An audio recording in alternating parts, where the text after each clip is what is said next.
2, and 1. Hey, welcome back to Reality's Edge, the Doc and Buddy show. We're glad to have you here tonight. We have got a fascinating subject matter to talk about. I mean, this is really interesting stuff. Buddy has been sharing some interesting stuff. And, you know, the thing is, I mean, Buddy, who do you really work for? We cover this every episode, don't we? Where do you work, buddy? Who are you getting this info from? Okay, we'll skip that part. But you've received some very interesting documents, comrade. Yes, and we want to know where these documents. We want to know what. Okay, it's serious stuff, and I'm kind of kidding around here, but I listened to it. And I have to say, buddy, I think this is some of the most important stuff you've shared with the public so far, because I couldn't stop watching the video that you created. It's on your YouTube channel, right? Or was that just for friends? Okay. So, I mean, you're so prolific. I don't actually watch every single one that you make, but I try to watch. So I didn't see this one, but you sent it to me. And it has to do with, get ready for this, folks, the health effects of being exposed to UAPs, UFOs, and AAVs, anomalous aerial vehicles. And I think that this is a pretty important and pertinent topic, because nobody is talking about this.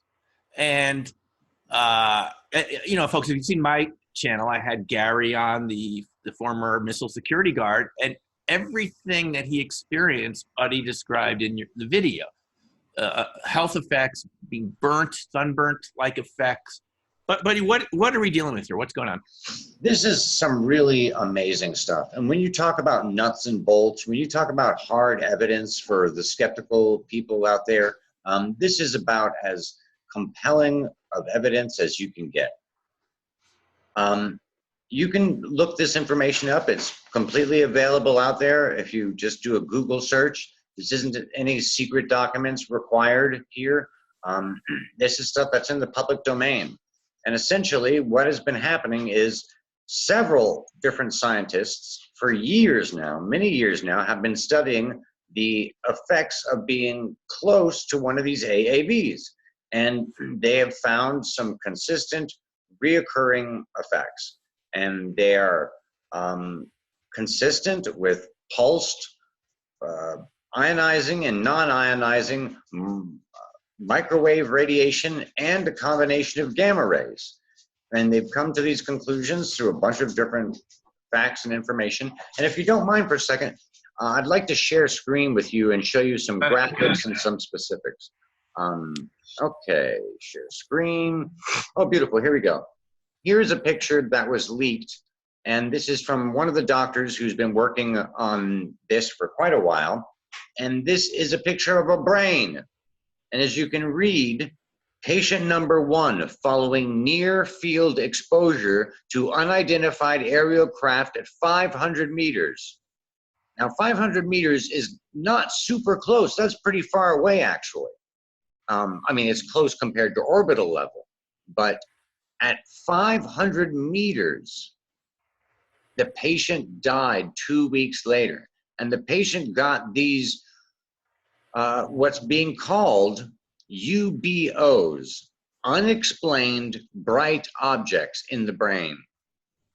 And there's just so much information in this story on so many levels. This story is intense, intense, intense. I don't even know where to begin. But that's just the basics. There's a lot of effects. But Buddy, what sort of patient are we talking about here?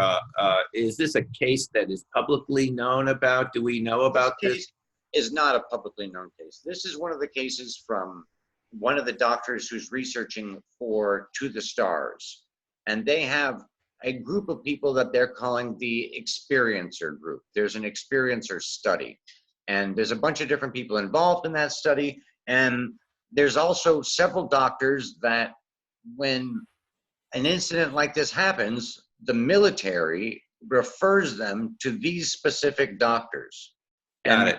This one specific doctor has numerous, and he says so in an interview, and you can go to the Silva record. Danny Silva is a great reporter into this stuff, and he's really a tenacious guy. He's all, you know, if he doesn't have a lot of corroborations, he doesn't put the information out there, and he's got a bunch of information on this. And this okay, so are we talking about a military witness, or can you say is this a military witness to a UFO? That's what we're talking about. Exactly. And this member, American U.S. military, are we talking about? Yes, and in fact, I'm going to tell you the exact types of people here that were included, if I can find the page here really quickly. These are a lot of the different symptoms and a lot of the different things that happen to them, the danger zones around equipment. Here's a famous case that happened in Brazil where the electromagnetic field affected a bunch of equipment and people. Here we go. Let me find how he described these people, because he describes them as some of the most highest level caliber of witnesses. Oh, here we go. Dr. X accepted his patients carefully. They are all high-functioning individuals, many prodigious savants, most of whom carry high security clearance. They are members of special forces, members of the intelligence community, employees of aerospace companies, officers in the military, guards of military bases, policemen. This is very important, this next line. Often injuries take place of a military bivouac, which is an overnight mission at a secure location for the purposes of guarding, reconnaissance, or some kind of exploration. Common injuries are something that an airborne object emits some kind of light or a beam. So this is just his one quick little thing on the type of the caliber of patients he's getting. It's obvious that the military is referring the people to him. And it also seems obvious to me that when they're talking about special forces bivouacked outdoors, there are some of these locations that have repeat occurrences, like Malmstrom and Sandia and Los Alamos.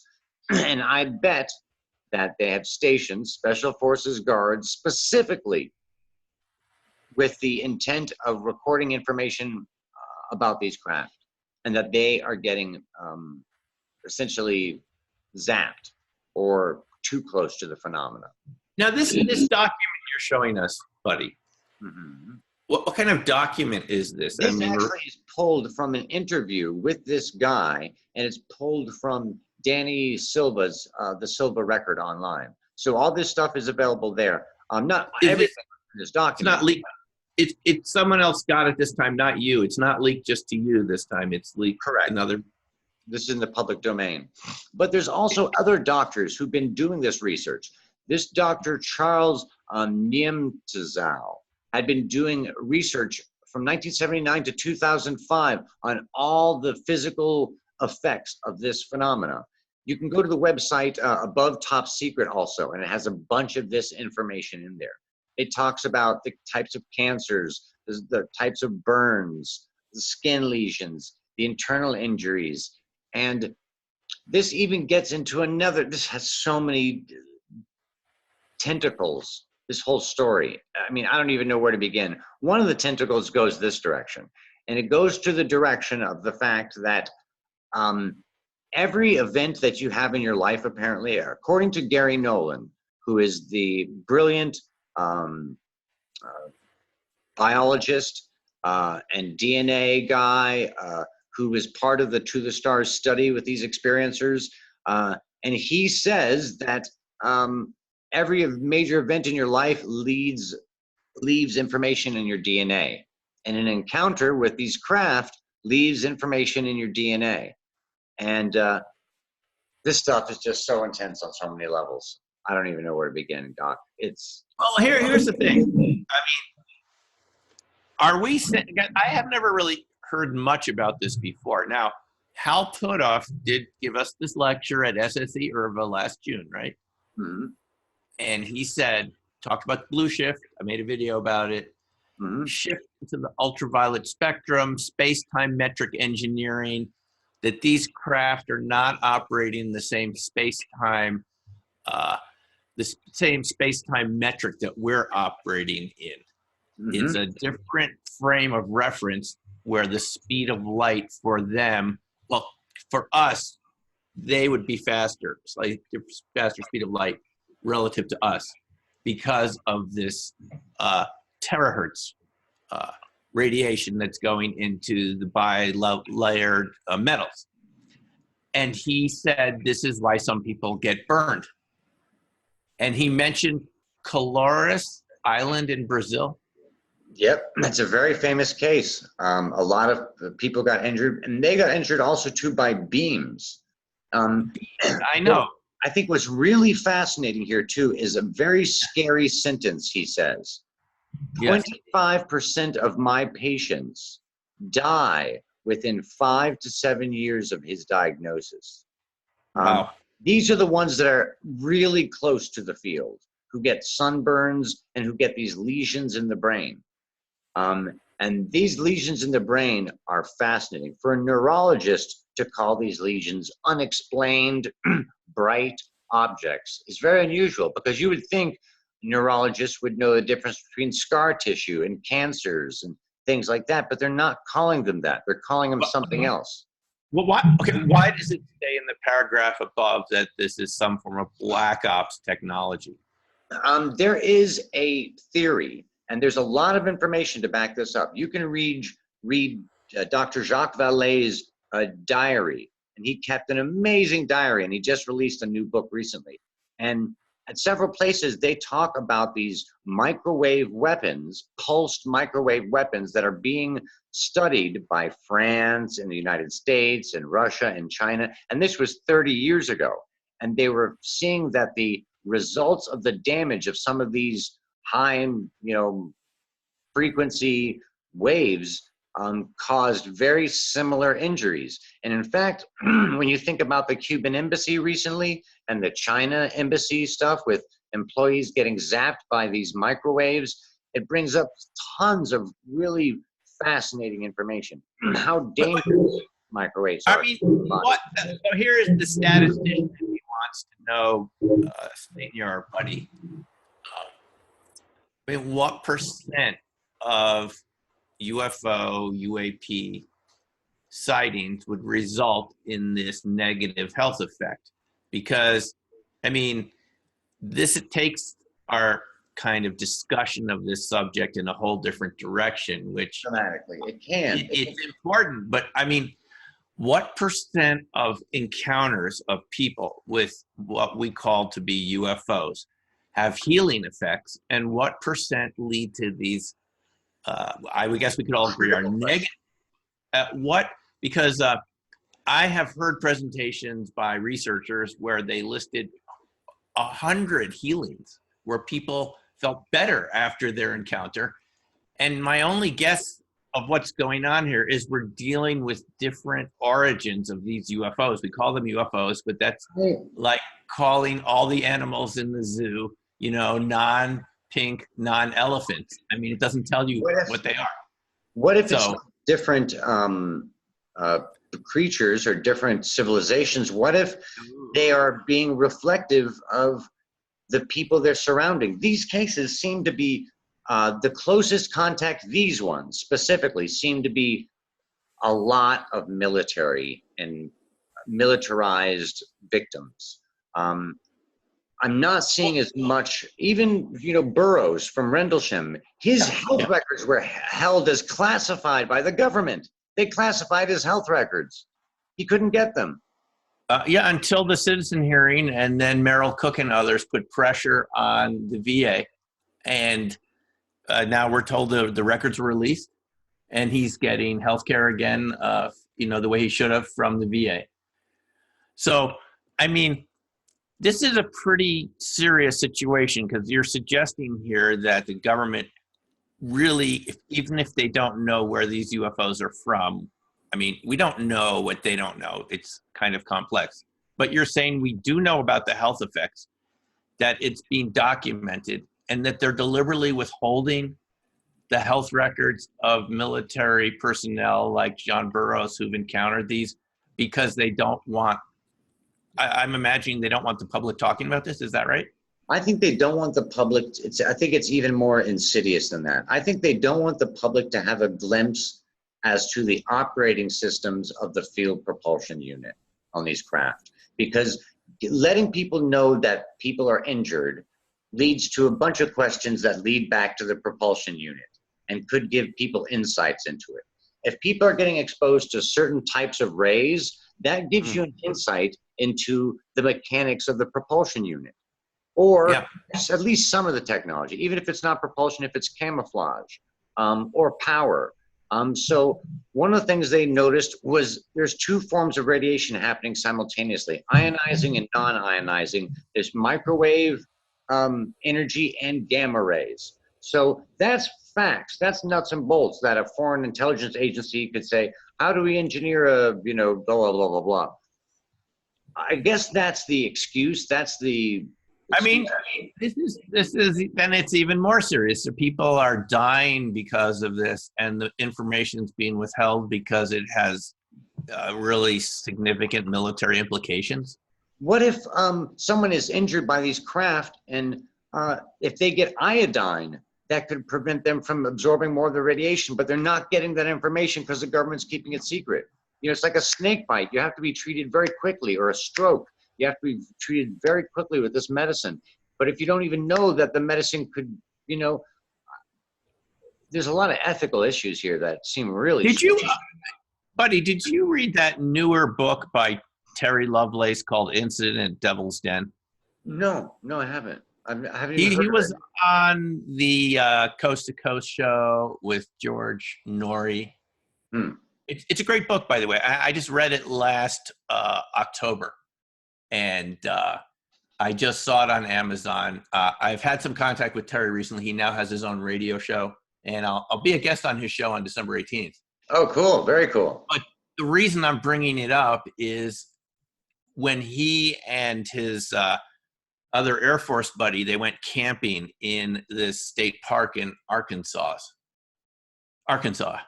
And they encountered a triangular craft, which they were kind of, transported into somehow. Wow. And well, the thing is, they did not have a pleasant experience. It was a kind of a painful examination. There were beings there that they said looked like a praying mantis. Oh my gosh! I just heard another story like that today. Wow. Okay. Raised, and there were military personnel in uniform.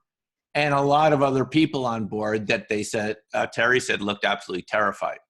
And the reason I'm bringing it up is the next day, he and Toby had sunburn. And they were, it was at night, and they get sunburn at night. Yeah. The doctors originally thought they'd been out in the sun too much, except that this whole event happened at night, and they left the next day. They only spent one night out there. Yeah. And they came back dehydrated, sunburned, and then the Air Force tries to make them forget about it. You can read the book. I'm just I liked it. It was just a good encounter of a very credible witness, because he was an assistant attorney general of the territory of Samoa. Wow. And he worked for the federal government as an assistant attorney general. And he felt courageous enough to publish this book recently because he realized they were trying to silence the whole thing. I mean, they told him not to talk about it again. The hypnosis was intended to make him forget. Well, anyway, the point is, it's an example of someone get the sunburn effect and the negative health effects, which he said affects him to this day. And his partner, Toby, the other Air Force guy that went with him that day, ended up dying several years later. Wow. Well, could have been from alcoholism, but I mean, what they tend to do is separate these people as soon as possible so they can't compare stories. We know this happened with Robert Salas said that when, in his incident at Maelstrom, that if you look at Salas's story about the thing that stands out from those entire book, that was called Faded Giant, is that the guard who saw this red disc over the gate at the Missile Control Launch Center, Salas said the guy was begging him the next day to have a talk so they could find out what had happened. Mm. And they separate these people so quickly and give them like these, silencing orders so that they're not supposed to speak about it. They tell them not to speak about it with anybody, not even their spouses, right? So you never get to compare notes. These people are separated, and they could have these types of injuries. So anyway, I'm just bringing it up because here's another book you can read, Incident at Devil's Den, where this sort of thing is suspicious. It makes me suspicious. I want to believe, Doctor, that the reason why some of these cases are into medically dangerous areas is because the phenomena is reflective. And that if you're a soldier and you're bivouacked at a location that's had repeat occurrences and you're bivouacked there with weapons and sensor equipment, there's a very good chance that the craft's going to come real close and maybe even knowingly expose you to radiation. But I just don't want to believe that malicious side of another race would expose intentionally people to very dangerous rays. In the Travis Walton case, he believes that he was accidentally injured and then taken aboard and healed over 5 days before released again. And I think in some of these, especially the ones by this specific doctor, they seem to be all military, referred to by the military. And I think there's a lot of militarized situations that caused those darker responses, perhaps. Maybe when the visitors encounter someone like that they're more militarized, they're less cautious about themselves and the other people. Maybe so, but it's hard to get a good justification for giving someone cancer. No, I got to go back to something you said here. Now, the Travis Walton case is this case from the 70s near Snowflake, Arizona, where Travis, they're out there with 6 guys, right? They're doing a logging operation, and they're leaving. They're going back in the truck, back home. They see a bright light on the hillside. They think it could have been a plane that crashed, so they go over and investigate. And when they get to the site of this light, they see a large disc hovering over the forest area, and Travis goes bounding out. He says to this day, it was the stupidest thing he ever did. He just opens the door and runs towards it, and he gets zapped by the craft, right? Yeah. He falls to the ground. The other guys say, let's get out of here, the 5 of them, the remaining 5. And then they say, wait a minute, we can't leave Travis there. They go back, and Travis is gone, the disc is gone, everything, right? And Travis, who spent a couple days on this craft before waking up on the side of the highway a couple days later, a week later, was it about? Something like that? I think 5 days. I can't remember. I've heard him talk a bunch of times. And well, anyway, the point is exactly what you said. This is what he said. He thought that the reason they took him on board is to heal him, because only they would know what to do. He blames himself for running up to the craft. He thought it was like a defensive mechanism of the craft, and that if they hadn't taken him up, he wouldn't have been healed. Absolutely. Right? Absolutely. He could have died if he didn't take them. I mean, if they didn't take him. It's I have a feeling we're missing something in this story about these injuries, because time and time again, the visitors seem to be helpful. And I keep falling back to this thought. There are a lot of stories about medical intervention, and you have to take a certain number of the stories as being factual. Some stories you could chalk up to psychological issues or whatever. But let's just say some of these uncomfortable stories are factual. What would be a positive reason for doing something like that? Of course, I think of things like at the zoo, when an animal is sick, the zookeeper or veterinarian will oftentimes sedate them and take them into a cold veterinary room and do needed medical procedures and put them back. And the animal probably feels like, wow, this was a horrible experience. But in fact, it was saving the animal's life. And maybe they're also doing the same thing. Maybe they're doing something that's just beyond our perception of how important it is for us. We just don't know, buddy, do we? No. And maybe I'm projecting too much by, projecting this positive potential on their actions. No, I mean, this is why we need to have a open public discussion. I mean, public by having hearings and whatever we need to do to get the facts out about this. Because, I mean, the citizen hearing was an attempt to do this. John Burroughs was there, and Peniston. They were both there. Yeah. They were both out there that night. Yeah.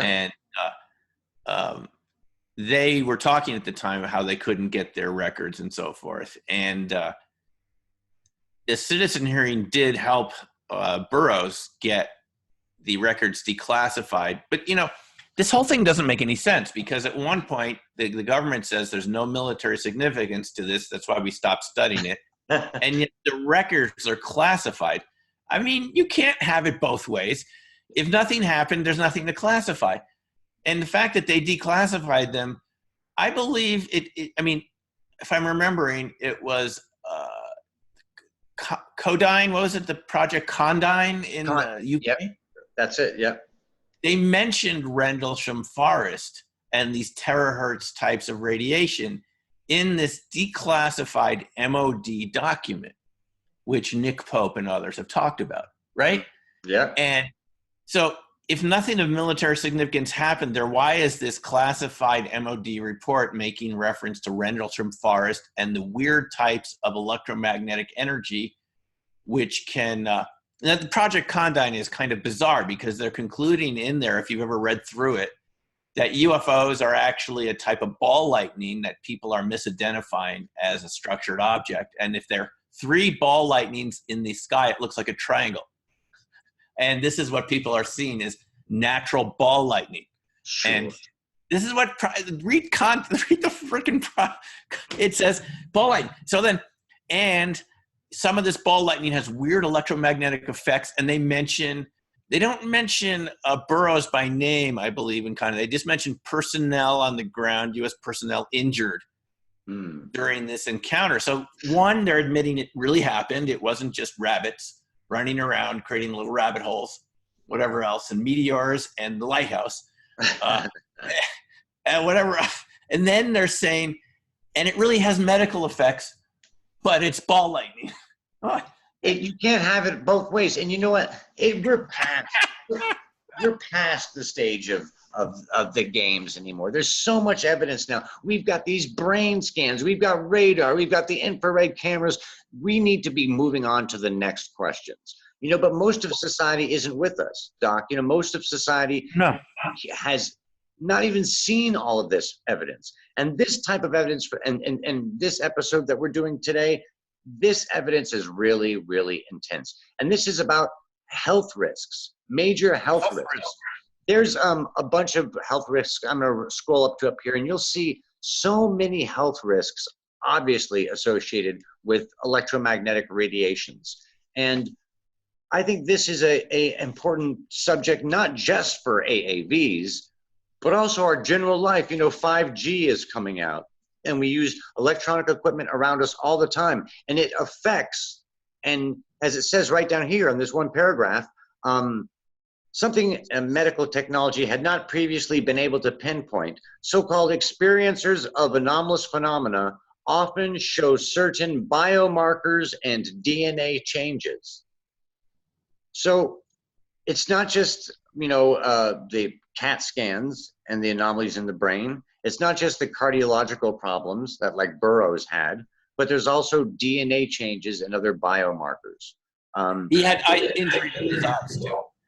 A lot of people get cataracts from. Now we have to be quite. It's important to be very accurate here because of what we're talking about. Now Burroughs did go up and touched this craft, this black, shiny black tetrahedral shaped craft. Yeah. That I believe was hovering over the ground, had some sort of hieroglyphic writing on it, obsidian-like, with a glow from the inside, and he touched it. Yeah. Most people do not go up and actually touch a UFO. I mean, not most people that I meet every day. That one person was 500 meters away. 500. Now, Now this reminds me of Gary, the missile security guard at Minot in 1973 or 4. I think it was 74, based on the information that we talked about. And he said it was some distance away. I mean, the alarm had gone off by one of the silos, and it's the job of the missile security guards to go out and check on alarms. He said a lot of them can be set off by jackrabbits, and a variety of animals can set the sensors off. So they go out, but they had been going off all day, and it twice in one day was really weird. So they get out to this near Velva, North Dakota. And he said the blinding object took off near the silo. Wow. And I sent you the link to the video. It's on my YouTube channel. Just scroll back, folks, a couple of months. I'll put a link to it above here. And he said it was so bright, it was hard to look at. And that's what they experienced. He said it put the whole base on alert. They scrambled jets and everything, but this thing went straight up and they couldn't catch it. There were other objects around. It was like the whole base, the whole network of missiles in the Control Launch Center were under surveillance that day. And these objects were, he didn't say that they took the missiles offline, but he might not have known about this. He's a security guard on the outside. The point is, he got burned, and his buddy got burned, Airman Holt, in the security alert truck. And everything in the truck was burnt on the right side, even their M16s. He said everything. And they gave him a cream to put on his face, like he had sunburn. And he said it helped. But what I learned from Gary recently, I'm still in contact with him, because just like Burroughs, the VA will not turn over his records. Yes, I'm telling you, it's still going on. They say they don't have them, buddy, that they lost them. And he has had, get this, health effects on the right side of his body. Oh, sweet jeez. Including the right kidney. He's allowed me to talk about this. So, I mean, thanks, Gary. He not a YouTube user, but to this day, he's having health effects and pains that started from that incident, that night they were out there in 74 in the summer. And it's all sort of coming together. It's like a ultraviolet type of burn. But the real big question here, buddy, who is in these craft? What are they doing? Are they conscious of the effects on us, or I think they are. I think they are. Do they not care, or is it? That location was a nuclear missile site. That was a weapon location. They were less worried, I'm sure, about things as they would. They were more concerned about things, I think, than they would be a traditional CE5, where they can tell that it's just a peaceful contact thing, and the craft consciously stay further back and interact in a more friendly, passive way. But because this is a nuclear missile site, maybe the craft had a certain mission to do, and because it was militarized, it was less of a bad thing to possibly expose these people to the fields. But I'm just trying desperately to do anything in my mind to find a way to make it not be an intentional malicious act, because they have to know it's dangerous. Or are they doing it on purpose to say, look, don't mess around with this stuff? You know, Doc, it's really intense. It's very worrisome. And it leads to a bunch of other thoughts. Here's a list of a bunch of the different damages just from electromagnetic fields. And there's a lot of different fields we're exposed to in our homes, outdoors, a lot of different types of waves and frequencies. And I don't think these have been incredibly well studied. There's sawtooth waveforms, ELF, dirty radio frequencies. There's continuous wave radio frequencies, particularly pulsed radio frequencies, and some that are specifically called neurotoxic. And some of the reading I was doing, they found that a specific type of pulsed microwave could induce paralysis. And this also leads to a really fascinating direction. Some of this stuff can lead to hallucinations. and it's associated, but not directly, with this thing called the God helmet. I don't know if you guys have. There's this helmet that can stimulate the brain in a certain way and simulate essentially religious experiences. Here it is. Here's the helmet. One of them. Here's the original design. This one right here. Persinger helmet, right? Yes, exactly. Persinger's God helmet. Michael Persinger's. And maybe these people, you know, that's why they brought up the fact that one of the doctors who was investigating these victims brought up the fact was maybe this isn't the AAVs. Maybe this is someone else with a much sloppier, dirtier technology. Or maybe even worse, this is a weapon, an American weapon. And that would kind of, or a foreign country's weapon, that would jibe with the China embassy and the Cuban embassy. It is weird because, I mean, you're showing Cash Landrum right here, okay? Mm-hmm. That's a good case where civilians were injured. One of the women died a couple of years later, right? Yes. Associated with the radiation. You know, when they went back to the car, she said she got burnt from the handle. Yes, yeah. The car. I mean, for those who don't, folks, remember this is the case. It's when was this? The 80s, early 80s. Yep. They're driving back home and they see this huge diamond-shaped object, and it seems to be dripping something from the bottom. And they go out, and then they notice 18, was it Chinook helicopters? 23. Thank you. We need to be accurate here. 23 helicopters. And no one has been able to make sense of this because even people like John Alexander tell us they called every number, every base to see if there was any exercise going on that night. And there was no record of those helicopters being at the closest air base that night. No one can quite make sense of what this was. I mean, it's tempting to think that it's a black ops operation with, I heard that they were powered craft. And well, go ahead. What's your interpretation? I heard that they were able to rule out the Air Force as the source of the helicopters, and apparently a 3-letter agency had commandeered them from the Army, and that they were able to prove that they were from the Army. They couldn't find out who the 3-letter agency was, but they were able to prove it. They were commandeered from the Army. And I think that case is a really disgusting case for a bunch of reasons. Well, this is what's bothering all of us is that, let's say it is a black ops test and that the vehicle is damaged in some way, right?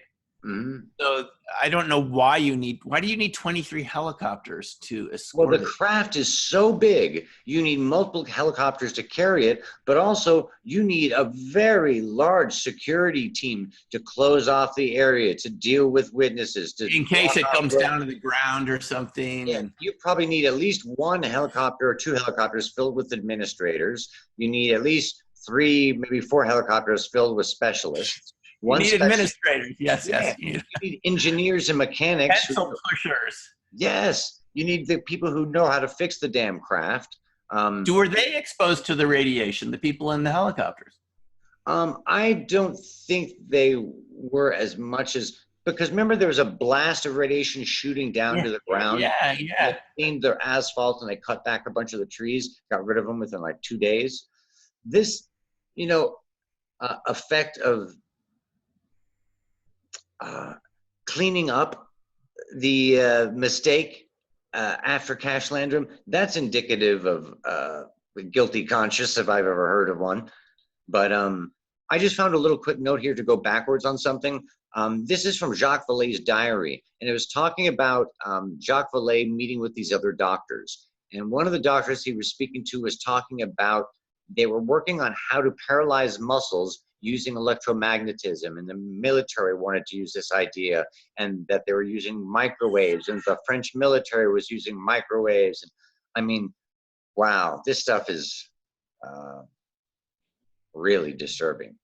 You wonder where this technology really is now, since that was 30 years ago. I mean, the more we get into this, the less, I have to say, the more evidence you're presenting, the less logical sense it makes in terms of an easy explanation. maybe there's less ET here than we think. I mean, in these injury type cases, you know what I mean? Maybe these injury type cases seem so separate from the traditional kind of cases where we see a benevolence or at most an indifference, you know? I just can't make sense of it, buddy. And let's say, okay, let's take the triangular sightings: Hudson Valley, Belgium, Mm-hmm. Phoenix Lights, 97. Mm-hmm. We don't have any injuries from those craft. None. And those were very close to the road. Over Indian Point, they were hovering 30 feet over one of the cooling domes, or over one of the reactors. Yeah. Someone corrected me recently on YouTube what it was, but over one of the domes of the reactors. And we don't have any reports of those 18 security guards getting injured, do we? No, none. You're right. So in so many of these cases, there doesn't seem to be any injury. I spoke to witnesses to the Hudson Valley UFO. Witnesses I haven't made public yet. I've done interviews with them. They said it was the most beautiful thing they ever saw in the sky. It Wow. was so strange and so weird, the colored lights going around silent, and Wow. no injuries at all. And the Phoenix Lights had 10,000 people or more. I mean, it went all the way down from, so I think it started in Las Vegas and went down to Tucson or something. Doc, It covered the whole. Doc, I'm suspicious. These are so sloppy.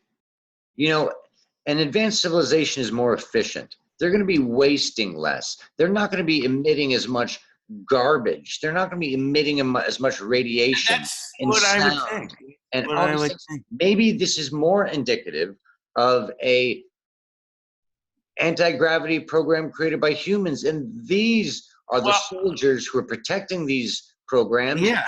They're the ones getting injured or associated. You know, let's go back and listen to that list that doctor gave out.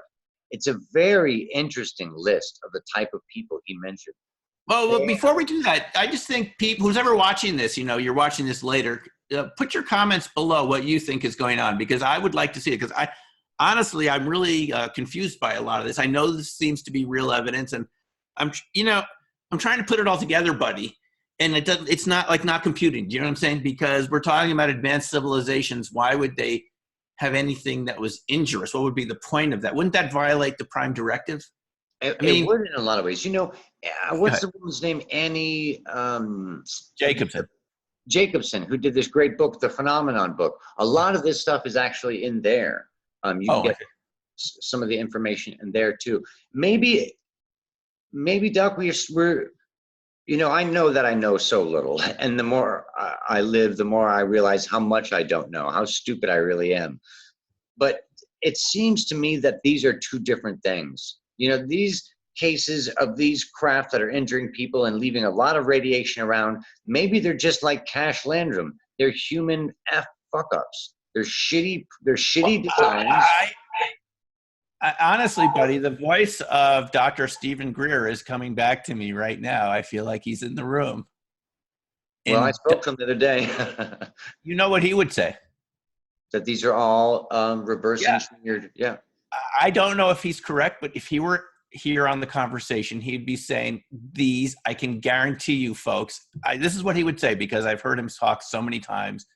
I've been with him so many times, and he would say, I can guarantee you that these are reverse engineered military projects that are fake UFOs that are designed to scare us and make us have a negative feeling about ETs and so forth. That would be his opinion. And he would add, I know this because I have witnesses from these programs. That's what Stephen would say, I imagine. If I'm wrong, correct me. But to paraphrase him. Right. I think you're completely right. Now, is it true? This is why we need an open public process here with hearings and everything to find out all the evidence. Because again, Hal said the same thing just a couple of months ago at SSE Irva. And he mentioned Colores Island in Brazil, the Ubatuba materials, and he mentioned injuries. And he said, you don't want to get too near to these things. But what things are we talking about? Whose things are these? What in the world is going on here? You know, I don't think we're going to get an answer. You know, I think we're getting closer to delineating possibilities, you know. And if you don't mind, I'd like to take a little turn for a second in this Go conversation ahead. and go down another tentacle, another rabbit hole. Something really fascinating in the research that To the Stars was doing. They have this experiencer group, right? And within that experiencer group, they have a subgroup, and it's called the psychic subgroup. And this psychic subgroup, apparently, there is a consistent one of these UBOs, unexplained bright objects, in the right, I believe it's the right parietal lobe, and that apparently a lot of the people associated with this have a very, they believe that the Pershinger's God helmet increases psychic accuracy. It's a weird thing. Is it possible that these unexplained bright objects in the right parietal lobe, or whatever that lobe is, increase psychic ability? Just like the helmet can? Well, there are two different means. The helmet is magnetism, a healthy level of dose, apparently. But it's just I don't know what these white spots are that you're showing us. I mean, I'm not a brain physiologist. That's why I don't know. Are we looking at damage, or are we looking at a modification or something? What are we actually looking at? I find that so strange that it's not scar tissue. It's not something that they define to say, you know, when something dies, you would think the radiation would kill that portion of the brain. It would die or turn to scar tissue or something. But to call it unexplained bright objects just makes it sound like it's very unique to this situation. You're calling it an object. Is that what you're saying it is? Yeah, that's what they're calling it, UBOs, unexplained bright objects. Yeah. Let me make sure I have the exact phrasing, but I'm pretty certain that's it. Unexplained bright objects. It's really, you know what's even scarier to me is when I was going through different electronics, how much energy they kick out and what's the safe levels. Very kind of creepy numbers. For example, the safe level, oops, what did I just do? There's a safe level for obviously a threshold for some of these different technologies. Okay, here we go. This one right here. Let's see if I can read it. Okay. So the safe level is 0.5 to 2.5 mgs, which I'm not sure what mg means. What would that be? Mg. It's electromagnetic frequency levels from common, milligauss, that's what it is. Yeah, milligauss. Yeah, we're talking about milligauss. Yep. So look at all of these things that are way above the safe level that we have in our house and in our home. What kind of cell damage are these? No. Okay, now what kind of chart are we looking at here? This is, what does it say? This is recommended. Danger zones, electromagnetic field levels from common in milligauss. Recommended safety levels is 0.5 milligauss to 2.5 milligauss. And you can right. That's I've been studying this recently, and it's the milligauss levels are considered, 1 is considered safe to be around in your home, maybe maximum 2. It's just that various types of diseases have been associated with above 1 milligauss. And if you get an EMF reader, a little an EMF detector, right? It'll show you these levels in your sleeping areas and so forth. And I've gone around and looked at, and we're often around higher levels of electromagnetic fields than 1 or 2. And you're saying that these are what commonly are emitted by common devices we find in our homes. Yeah, like apparently a vacuum cleaner can be anywhere from 3 to 40. That's pretty intense. But if you're close, if you're at 4 inches, you can get 230 to 1,300 milligauss. A hair dryer, 20,000 milligauss. and only 2.5 milligauss is dangerous. Wow, that's way above that. Yeah. It's interesting how much damage modern, we haven't evolved to fight these things, I don't think. This is Well, the reason we haven't evolved is because throughout history, we've never been around fields that are this strong. We don't know what it's doing to us to be around these all the time. And they've only been around since electricity has been invented, right? And yeah. modern appliances and so forth. So how does this connect back to our subject here? I think that these electromagnetic fields are damaging no matter what. And I think the greater the damaging of the field from the craft, the more likely it is a human-made craft, my belief.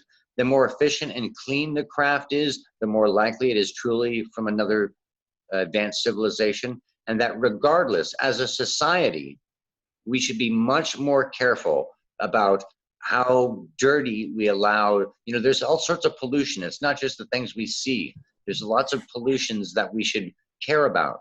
And electromagnetic pollution is one of them. And I've always kind of discounted that. I've never really taken electromagnetic pollution as seriously as it really deserves to be taken. And with 5G coming out and all these other things, it's a warning sign. It's a warning shot across the bow. If it does affect our DNA, if it does affect all these different things, it's another one of those cumulative toxins and poisons that could, affect humanity in the long term.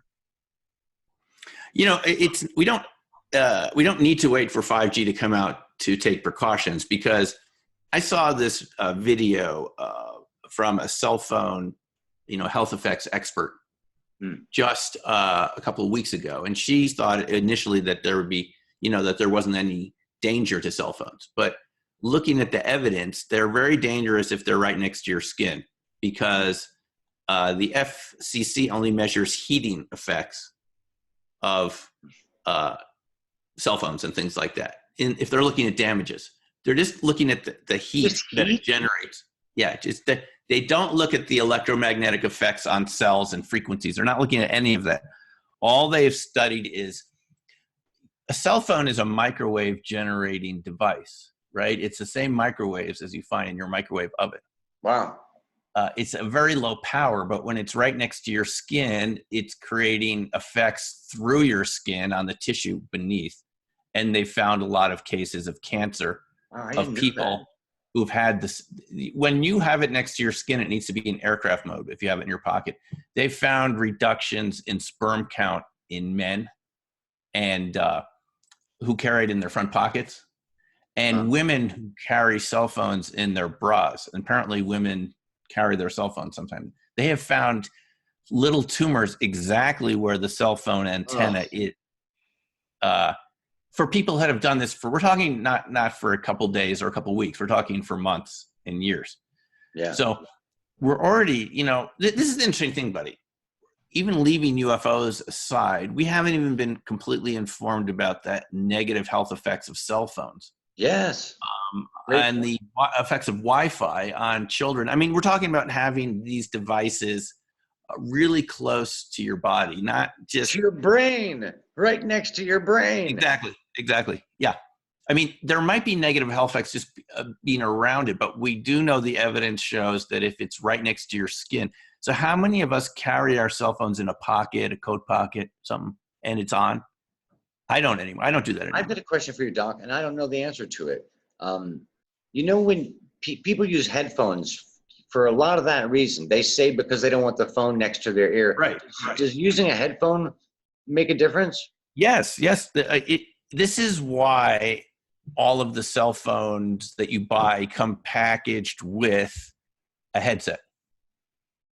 Because this researcher pointed out that even if you open your iPhone, there's a little section in the licensing information in the system settings where it says it should not be within 1 inch of your skin. Wow. Which that means you should not be holding it up to your head. Next to your ear. Everyone puts it on their ear. You should not be. That's why they have to give you the headset. Wow. Because it's against FCC regulations to have it. But whoever talks about this. So So yes, using a headset is a much safer way, and everyone should be doing. You should not be holding. Apparently, as soon as you answer it, the danger with the cell phone. Okay, this is what this researcher said, and I will put the link up above here because it's in my history of watch videos. I can't remember her name, but the danger of cell phones is that it's switching power modes very quickly. It's not that it's just emitting radiation. It's going from a low, because cell phones have a variable level of output. Do you know this, buddy, that the farther away the cell phone antenna, the higher the output of the cell phone? It's 5 levels of power. So your phone can literally kick up to 5 different levels of energy output. Yes, and the weaker the cell phone signal from the antenna, the more output from the cell phone. It would make sense, but wow, I never thought of that. I didn't know that, but it makes total sense. When you answer it immediately, that's when it's at its highest power when you say hello. And then it's going to a low level, a high level. That's something apparently your cells are not used to, kind of modulating up, going down, up and down. Yeah. Wow. I had no idea about that. I had no idea about that. So when you have one bar, you're trying to listen even harder and it's pressed even closer to your ear, that's when it's the most powerful. It's kicking out the most energy. Wow. Right. And, you know, if we're getting UFOs for a second, we're not even informed about the health effects of this device that we all now have next to us. You're not supposed to be holding it in your lap, things like this. Do you know that things like iPads were tested at a distance, I think, of 27 inches away from you because they're considered a tabletop device? This whole topic has so many tentacles, and this specific thing, just from these brain scans, it goes so many different directions.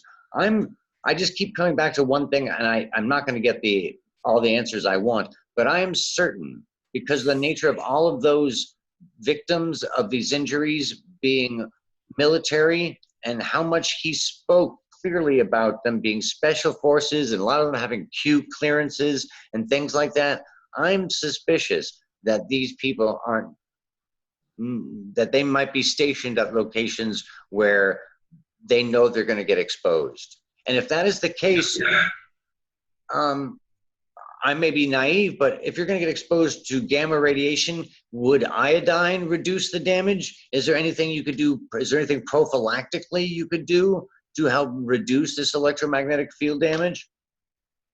No, I don't think iodine's going to do it because that's for ionizing radiation. And the iodine, it interacts with the radioactive. It prevents tissue damage from radioactivity. Well, they say apparently this is a mix of ionized and non-ionized, the microwave and the gamma rays. There's even one weird speculation in the reading of this, and you can see this in the Silver Record, I'm pretty sure, or it's the Annie book. But there's speculation that the brains, the heads were being targeted by a beam or a ray possibly, and that it wasn't just the field effect, because they were noticing the gamma ray damage was more to the head than any other part of the body. But that was just one of the researchers. This is so fascinating at so many levels, from the psychic level to the medical side to the what are these projects around it that keep having soldiers going to this one doctor. Just so many aspects of this are mind-blowing. I would love to know that question that you're posing to the audience.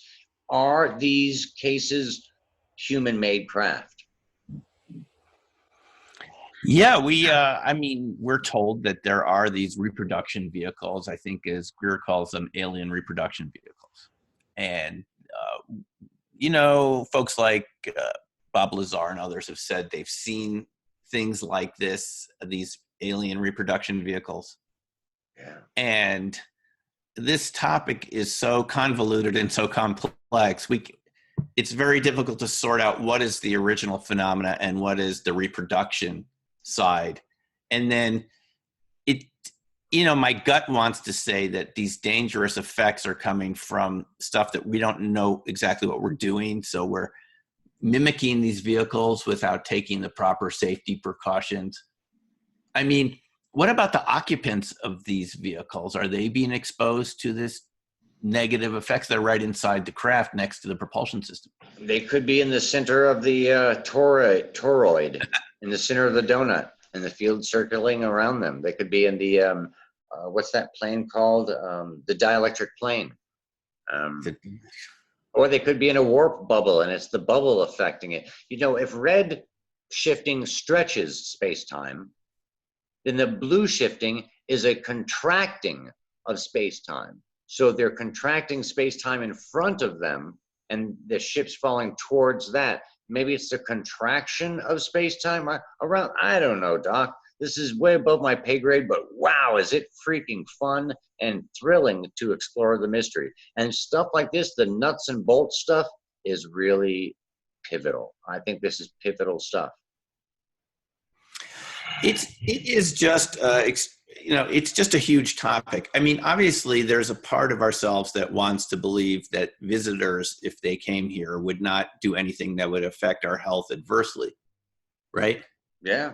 And why would they need to affect? I mean, why would, if they're modifying space-time, why would it even interact with any of our physical materials in a way that causes it to be radiated and so forth?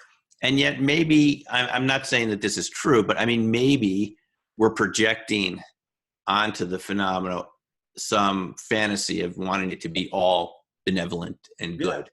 Yeah. Or maybe it's just as much as Cash Landrum was a mistake with the nuclear propulsion system. Maybe these other ones are mistakes with the electromagnetic field propulsion systems or another type of system. Yeah. I love the fact that we don't know in a way. You know, yeah, me too. But I have to go back to this document. Am I on your screen, by the way, or did you just see this? Yeah, yep, full screen. I'm going to get rid of share screen, because I can't see if I'm on the screen or not. But yeah, you know, this is one document, and you're saying this is a publicly available document. Is this a leaked document or a declassified? What kind of document is this? Multiple documents associated here. One is Jacques Vallée's diary, and you can look in Jacques Vallée's book and get a bunch of this information. Two is in Annie's Phenomenon book. A bunch of this stuff is in there as well. And then also on the Silva Record, Danny Silva's blog, which is an excellent blog. To be kept up to date to and subscribe to. I highly, highly recommend it. So all of this stuff is public-ish record. And there's more. This is just, look, none of us can sort this out right away, and I enjoy our conversations because it just shows us how little we know. If you listen to a lot of UFO researchers, they're going to have conviction it's either one way and they're all benevolent, they're all negative. I think this just begs the question of why don't we have more access to the information behind this phenomena, whatever we know so far. I mean, we did get a start with Hal's lecture last June, but there's so many things that he can't say either because it's still classified or whatever. So the question is, who is sorting this out for us? I mean, as the taxpayers and the citizens of this country, we have a right to know. Are these military in origin or Think not? about the liability issues. If they are, that's the really big issue here is liability. Really, how many people have been injured by it if they are sloppily constructed government? Obviously, yeah. No, that's very interesting, buddy. In the Cash Landrum case, the judge wouldn't hear the case because they had no evidence it was coming from the U.S. government. Now think about that. There was actually a specific phrasing of what he said, too. It was a real slicing of hairs. It was almost as if they could have phrased it right. They might have had a better chance. But, of course, with national security and all that stuff, they're not going to come clean and say it was our nuclear engine. It's kind of disgusting. Yeah. It's very un-American. You know, we like to teach our kids to stand up and admit their mistakes and accept the consequences. But as a country, we don't always do that. Yeah, I mean, formally, our tradition is to be open, transparent, accountable, right? And I think that we were talking about this in an earlier episode. I mean, this is the direction of the development of Western civilization. Wouldn't you agree? Is openness, transparency, and accountability. It's what we all look for in each other when we interact with each other every day, right? But this is a sense, and this is the opposite of this. This is the opposite of accountability. And it's extremely troubling. I think anyone who's listening to this who knows this is extremely troubling because this seems un-American to us. I mean, un-American in the deepest values we have going back to the Bill of Rights and the fundamental idea of accountability, government accountability. Where's the checks and balances on these special access programs? Where is the checks and balances on these security clearances? Where's the checks and balances on that, was it $27 trillion or some crazy number that school just investigated and found out has been spent on black projects? Completely unacceptable.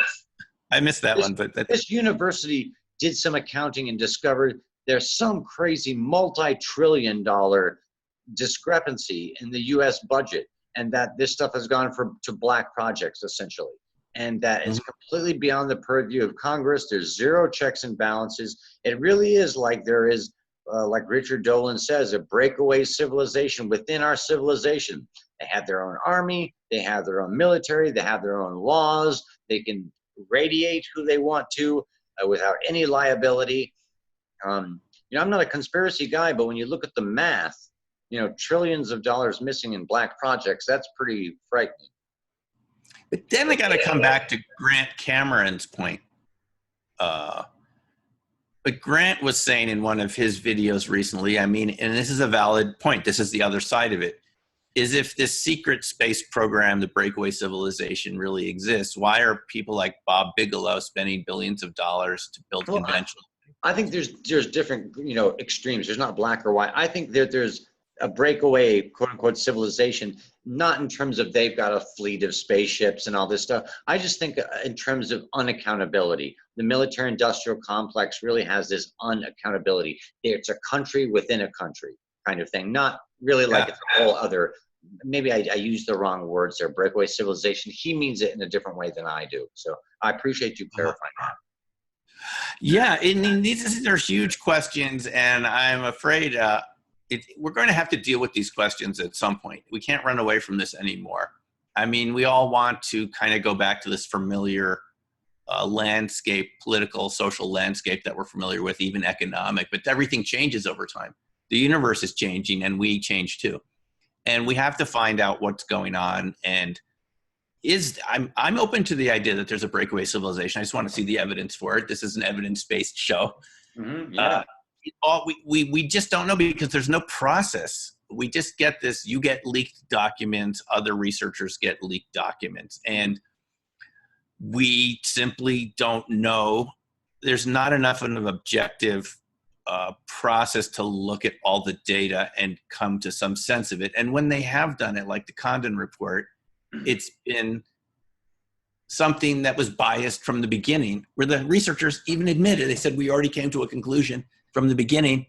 That document from the Condon report where, I don't know, it was Rob Lowe or whoever it was, one of the researchers working with Condon said, the trick would be to make it look like an objective scientific study when we've already decided ahead of time that this is something either we don't want to talk about or we can't explain or whatever, right?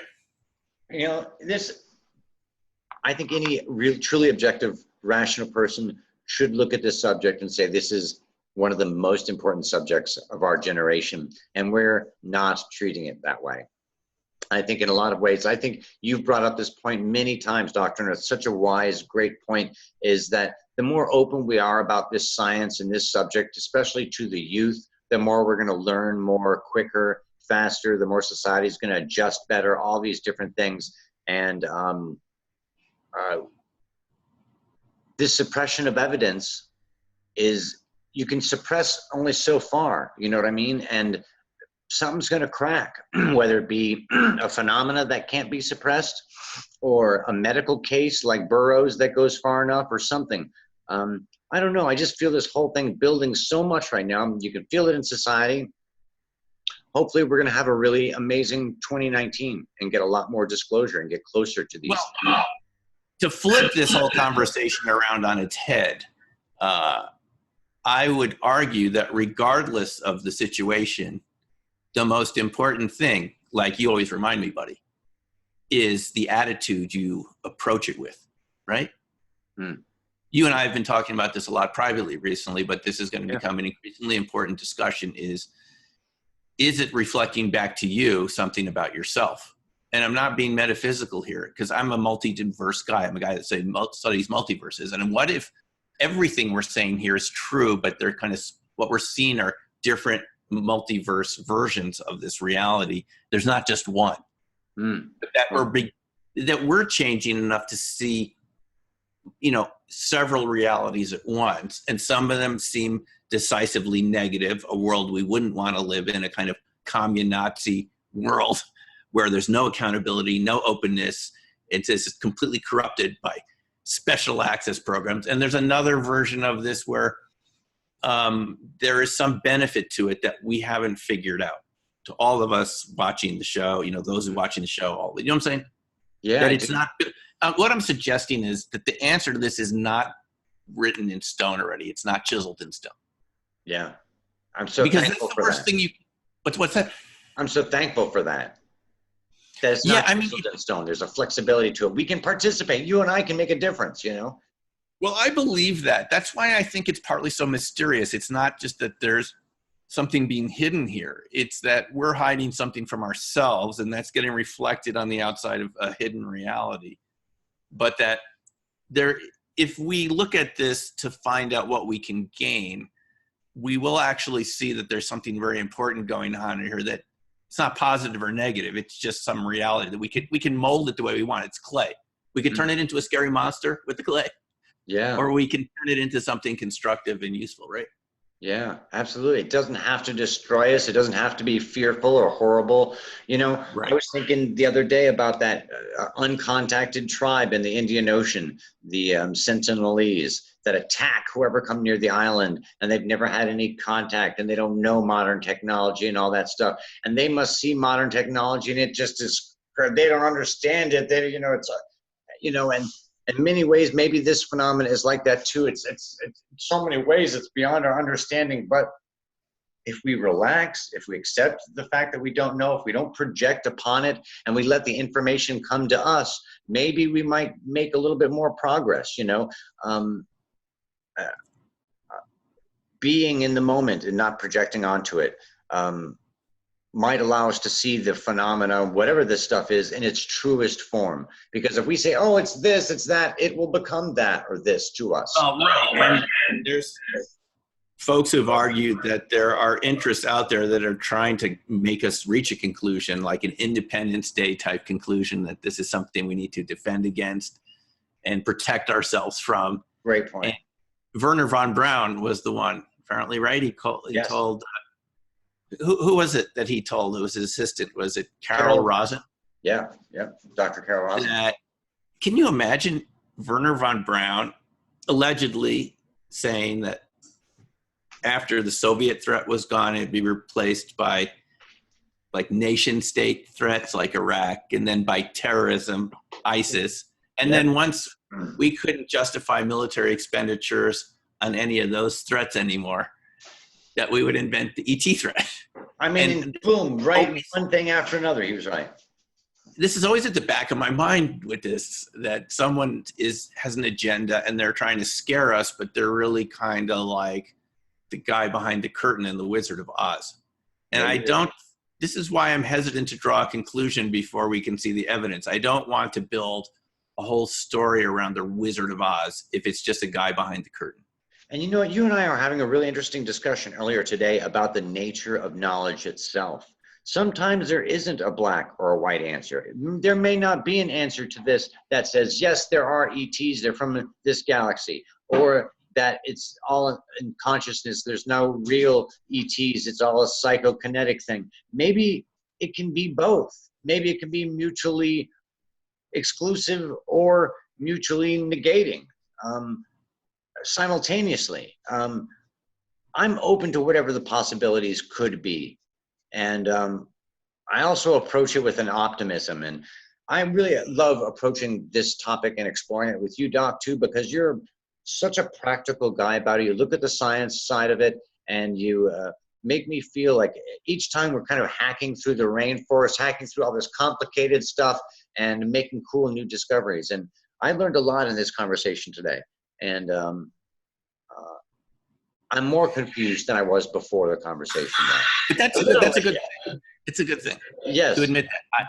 To not know, to admit you don't know what you don't know, because it makes you a better citizen of the universe, in my view. Again, we've talked about this. This is kind of a theme of our show, of Reality's Edge.